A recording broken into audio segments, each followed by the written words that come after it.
नमस्ते दोस्तों, हमारे चैनल में आपका स्वागत है। मैं डिश मास्टर फार्मेसी। दोस्तों आज हम बात कर रहे हैं इतराकेनाज़ोल कैप्सूल के बारे में बात कर रहे हैं। दोस्तों इसके मेन यूज़ बताएंगे, इसके साइड इफेक्ट बताएंगे, इसकी डोज बताएंगे, इसके कॉन्ट्राइंडिकेटेड बताएंगे, इसकी फुल जानकारी हम आपको हिंदी में देंगे। तो दोस्तों इसी तरीके की दवाई की मेन जानकारी हिंदी में पाने के लिए हमारे चैनल को लाइक और सब्सक्राइब और साथ ही बेल आइकन दोस्तों जरूर दबा दीजिए, ताकि जो हम न्यू वीडियो डालें उसका नोटिफिकेशन आपको सबसे पहले मिल सके। तो चलिए दोस्तों वीडियो शुरू कर लेते हैं। तो दोस्तों आज हम बात कर रहे हैं इतराकेनाज़ोल कैप्सूल के बारे में बात कर रहे हैं दोस्तों। तो ये इसका जेनेरिक नाम है, जो सॉल्ट नेम है इसका कंटेन है दोस्तों, इसका सॉल्ट नेम इतराकेनाज़ोल है दोस्तों। ये अपने अलग अलग ब्रांड नेम से मार्केट में अवेलेबल होता है। हर कंपनी अपने अलग अलग ब्रांड नेम से मार्केट में बनाती है दोस्तों। तो इसका जो एमआरपी होती है तकरीबन 56 रुपये का ये मिल जाता है आपको। इससे घटा 50 या 56 रुपये के समथिंग मार्केट में मिल जाता है दोस्तों। अब मैं आपको बता देता हूँ कि ये जो इसका ये कौन से ग्रुप से बिलोंग करती है। तो दोस्तों ये एंटी फंगल ग्रुप से बिलोंग करती है, क्योंकि ये एलर्जी के लिए इसका यूज़ लिया जाता है और ये डॉक्टर की प्रिस्क्रिप्शन पे मिलता है दोस्तों। और ये किस फॉर्म में मिल जाता है, टैबलेट फॉर्म में और क्रीम फॉर्म में, और दोस्तों ये आपको पाउडर फॉर्म में मिल जाता है हमें दोस्तों, और शैम्पू के फॉर्म शैम्पू में भी मिल जाता है आपको ये। तो दोस्तों मैं बता देता हूँ आपको कि इसका जो इतराकेनाज़ोल को तब भी आप अपने पेशेंट को दें तो अपने पेशेंट का पुराना इतिहास जान के, पुरानी बीमारी जानने के बाद में इस कैप्सूल को दें।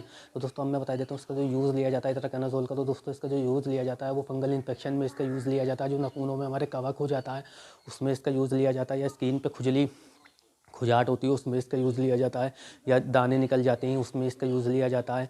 तो मतलब जो भी स्किन से रिलेटिव बीमारी हो जाती है उसमें इसका यूज़ स्किन के लिए लिया जाता है, चाहे वो फंगल इन्फेक्शन हो, नाखूनों में कवक हो, या हमारे पिंपल्स निकल रहे हो, या खुजाट के कारण जलन हो रही हो दोस्तों, तो क्या खुजली होती हो शरीर में, तो दोस्तों उस कंडीशन में इसका यूजेस लिया जाता है। चाहे वो महिलाओं में योनि में जो इन्फेक्शन हो जाता है दोस्तों उसमें हो, तो उस कंडीशन में भी इसका यूज़ लिया जाता है।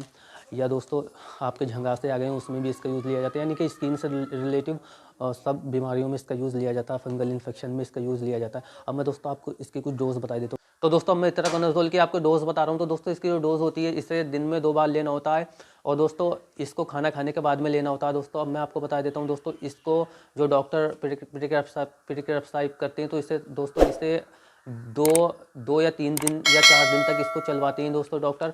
और मैं आपको बता देता हूँ कि दोस्तों इसे खाना खाने के बाद में ही लें। और दोस्तों ये एमजी के हिसाब से आता है, 100 mg में भी आता है, 200 mg में भी आता है, बड़ों के लिए 200 में, बच्चों के लिए बच्चों के लिए 100 mg में। तो डॉक्टर जो आपकी कैलकुलेशन, जो आपका फार्मासिस्ट होगा वो आपकी कैलकुलेशन करके आपको डोजेस बता देगा। बच्चों के लिए आप बड़ों के लिए 200 mg आप इसे 2 टाइम दे सकते हैं। 18 से ऊपर के जो होते हैं दिन में 2 टाइम ले सकती हूँ दोस्तों। जो छोटे बच्चे होते हैं मतलब 6 साल से और मान लीजिए 10-12 साल तक के, तो उसे 100 mg कैप्सूल दिन में 1 बार या 2 बार फिर दे सकते हैं आप। अब मैं दोस्तों आपको बताता हूँ इसे खाना खाने के बाद में लेना होता है। अब दोस्तों इसके साइड इफेक्ट बता देता हूँ इतराकेनाज़ोल के। तो दोस्तों इसके साइड इफेक्ट होते हैं कॉमन से, जैसे कि नोज़िया, वोमिटिंग, या चक्कर आना, या आपको जैसे शरीर में दर्द हो सकता है, या एंजाइना की मतलब शिकायत हो सकती है, या मतलब आपको चक्कर से आ सकती है, या बुखार जैसी समस्या हो सकती है, स्किन पे लाल चकदे हो सकते हैं। तो दोस्तों कुछ इस तरीके के अगर आपको कॉमन से साइड इफेक्ट दिखे तो अपने डॉक्टर से तुरंत कंसल्ट करें, ताकि वो आपको इससे बेस्ट कैप्सूल दे सके। अब दोस्तों मैं आपको बता देता हूँ कि इसकी सावधानी। तो दोस्तों जैसे गर्भवती महिला होती है, स्तनपान करने वाली महिला होती है, जो प्रेगनेंसी की तैयारी कर रही है, दोनों ही अपने डॉक्टर की सलाह से इस कैप्सूल का यूज़ करें। दोस्तों जैसे हार्ट वाले, लीवर वाले, किडनी वाले होती है, वो भी अपनी डॉक्टर की प्रिस्क्रिप्शन से इसका यूज़ करें, और इसके साथ में अल्कोहल का यूज़ ना करें। और दोस्तों ये साइकियाट्रिस्ट डॉक्टर इसका यूज़ नहीं करते, क्योंकि ये दिमाग पे कोई काम नहीं करता दोस्तों, और इसकी लत नहीं पड़ती। मैं आपको बता देता हूँ इसकी लत बिल्कुल नहीं पड़ती। और दोस्तों आपको इस कैप्सूल को डॉक्टर से पूछ के ही इसको लेना होता है इतराकेनाज़ोल को। अब दोस्तों मैं इतराकेनाज़ोल के बारे में आपको बता देता हूँ। इसके यूज़ जो लिए जाते हैं फंगल इन्फेक्शन में लिए जाते हैं, स्किन इन्फेक्शन में लिए जाते हैं, या जैसे कि दोस्तों जो शरीर पे छोटे छोटे दाने हो जाते हैं, इरिटेशन, तो उसमें इसका यूज़ लिया जाता है। खुजली में इसका यूज़ लिया जाता है। तो इसका जो यूज़ लिया जाता है दोस्तों, जैसे नाखूनों में कवक हो जाता है उसमें इसका यूज़ लिया जाता है सबसे ज़्यादा। और फंगल इन्फेक्शन, या जैसे महिलाओं में कि मतलब जो यौनी के उसमें वो इन्फेक्शन हो जाता है उसमें इसका यूज़ लिया जाता है।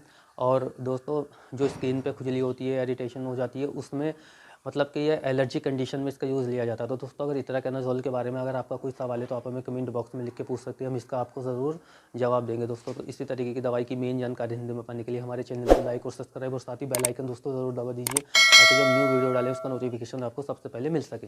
धन्यवाद दोस्तों।